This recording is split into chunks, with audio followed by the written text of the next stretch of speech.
오늘의 10분 말씀. 출애굽기 22장 1절부터 15절입니다. 1절 한 절 읽겠습니다. 사람이 소나 양을 도둑질하여 잡거나 팔면 그는 소 한 마리에 소 5마리로 갚고 양 한 마리에 양 4마리로 갚을지니라.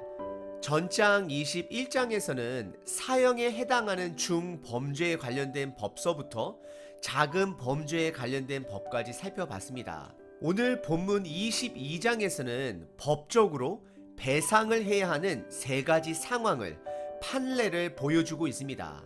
저와 여러분들이 함께 구약의 법을 살펴볼 때 우리는 반드시 구약에서 말하는 그 법에서만 머무는 자가 아니라 이 구약의 율법을 완성하신 예수님의 가르침과 항상 연결하여서 생각해 보셔야 합니다.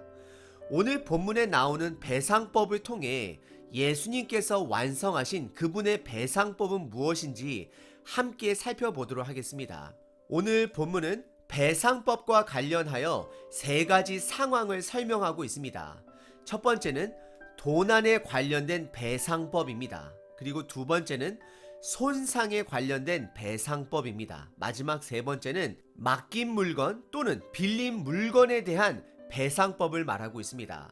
첫 번째 부분은 1절서부터 4절까지 도난에 관련된 배상법에 대해 다루고 있습니다. 이것은 10계명의 8번째 계명인 도둑질하지 말 것이라는 계명과 연결이 됩니다. 그리고 총 3가지 사례가 담겨져 있습니다. 첫 번째 사례는 1절에 사람이 소나 양을 도둑질하여 그 가축을 죽이거나 또는 제3자에게 팔았을 경우 그리고 그것이 발각되게 되면 소는 5마리로 그리고 양은 4마리로 배상해야 됨을 말하고 있습니다. 그 당시 가축은 농부의 생계와 연관이 되어 있습니다. 그래서 성경은 5배 또는 4배로 물어줘야 됨을 말하고 있습니다. 그리고 3절에 그 도둑이 그것을 갚을 능력이 없을 시에는 본인의 몸의 노동력, 즉 종이 되어 그 훔친 것에 대한 정당한 배상을 해야 한다라고 말씀하고 있습니다. 그리고 두 번째 사례는 2절에 도둑이 집을 뚫고 들어왔을 때 그를 밤에 죽였을 경우는 정당방위로 여겨지게 되고 그 주인은 살인죄를 면하게 됩니다. 왜냐하면 그 도둑이 단순한 절도범인지 아니면 살인을 하러 들어온 자인지 구분하기 어렵기 때문입니다.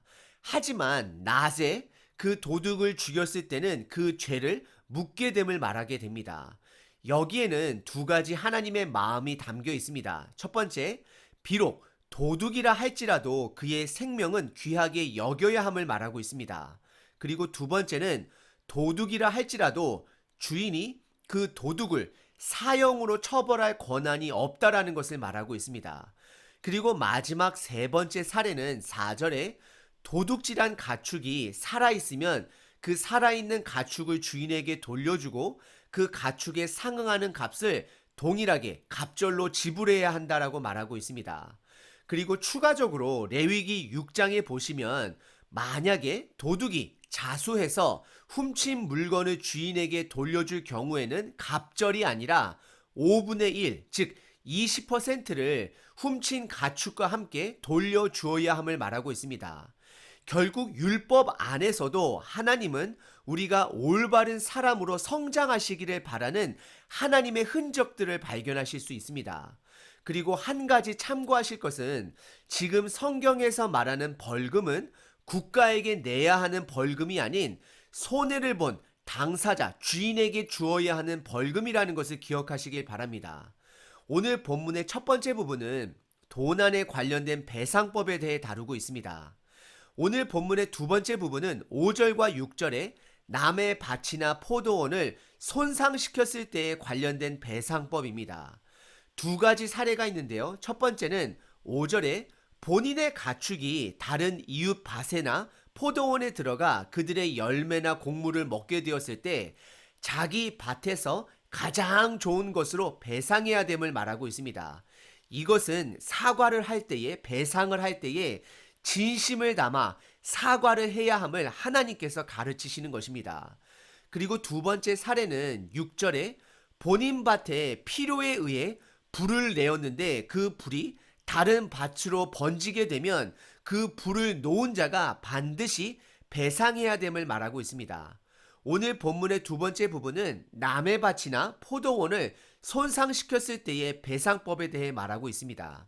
그리고 오늘 본문의 마지막 세 번째 배상법은 맡긴 물건 또는 빌림 가축이나 물건에 문제가 생겼을 때에 배상하는 법입니다. 7절서부터 15절까지입니다. 크게 세 가지 사례로 나눌 수 있습니다. 첫 번째 사례는 7절에 이웃에게 돈이나 물품을 맡겼는데 그 물건이 도둑을 맞고 그 도둑이 잡히게 되면 그 도둑이 그 훔친 물건에 대해 갑절로 물어주어야 함을 말하고 있습니다.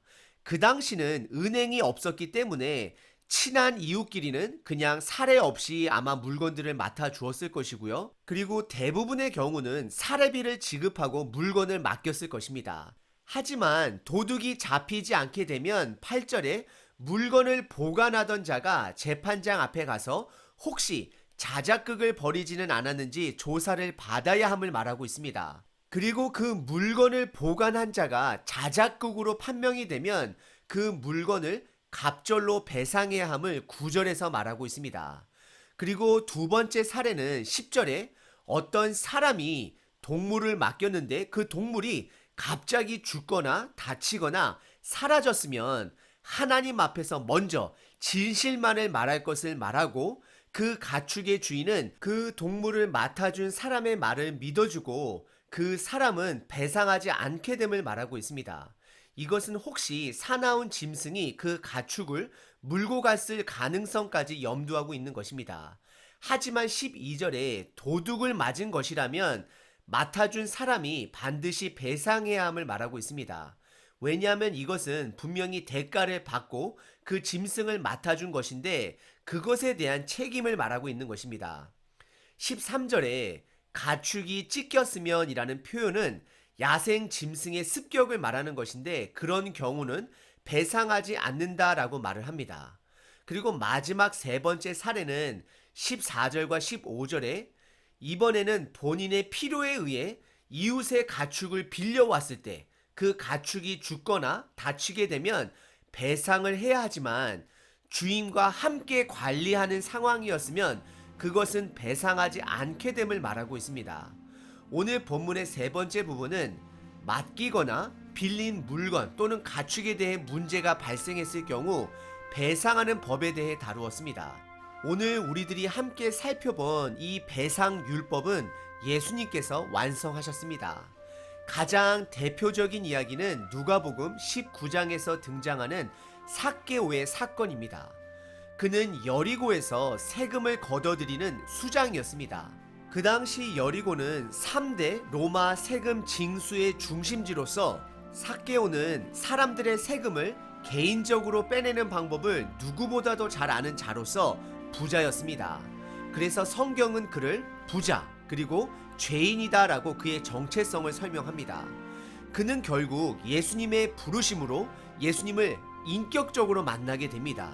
그리고 예수님이 전한 하나님의 나라의 복음을 받아들입니다. 그리고 그는 거기에서 머무는 자가 아닌 죄에서 돌이켰습니다. 그는 그의 재산의 반을 가난한 자들에게 나누었고 오늘 구약의 율법대로 부당하게 돈을 빼앗은 자들에게는 4배로 돌려주게 됩니다. 어떻게 보면 그는 결국 그의 재산을 하나님의 나라를 위해 드리게 된 자가 된 것입니다. 우리는 예수님께서 완성하신 이 배상법을 깨달아야 합니다. 내가 예수님의 피값으로 얻어진 복음으로 나의 삶 속의 구원이 시작이 되었으면 삭개오처럼 죄에서 돌이키는 행동이 있을 수밖에 없습니다. 복음은 단지 내가 천국을 가는 티켓을 예매하는 것으로만 생각하시면 안 됩니다. 복음의 능력 중 하나가 우리를 죄에서 돌이키게 하는 능력이 있습니다. 단지 구약의 율법대로 내가 지은 죄를 배상하는 것에 머무는 자가 아닌 내 삶 전부를 하나님의 나라를 위해 삭개오처럼 드릴 수 있는 자로 성장되셔야 합니다. 오늘 하루 이 한 가지를 기억하시길 바랍니다. 예수님은 우리의 죄값을 온전히 탕감해 주셨습니다.